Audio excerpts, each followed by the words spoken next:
ինչպես ֆիքսեցիք, 3 օր բավական երկար եւ մանրամասն լսեցինք օրակարգում ընդգրկված հարցը եւ չնայած այն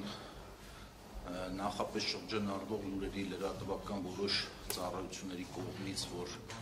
ինքնանպատակ դրվել էին շրջանառության մեջ, որ հանձնաժողովը ամեն ինչ անելու է, որ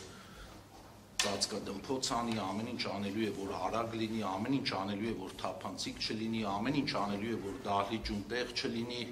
եւ նմանատիպ մեղադրանքներ շրջանառվեցին նիստը դեռ չսկսած օրեր առաջ, ինքներդ համոզվեցիք, որ այդպիսի սցենար չեղավ, ինչ էլ որ եղավ, դրա նախաձեռնողը կամ հեղինակը ոչ հանձնաժողովն էր, ոչ էլ պետական որևէ կառույց, բայց քավլիցի բոլոր այդ դժվարությունները հաղթահարվեցին, փորձեցինք մենք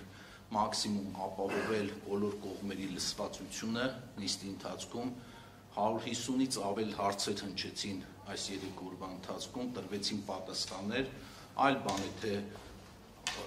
պատասխանները որ կողմին ինչքանով բավարարեց,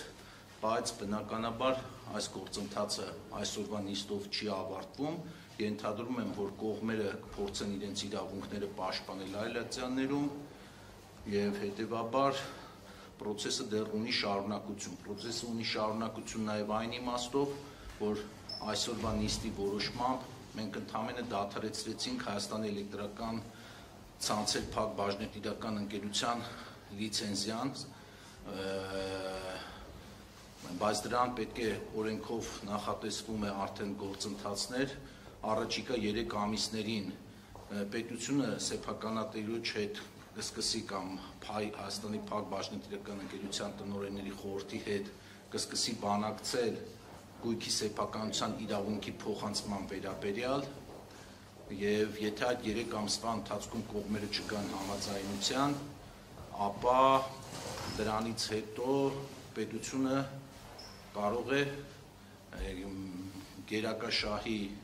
իրավունքով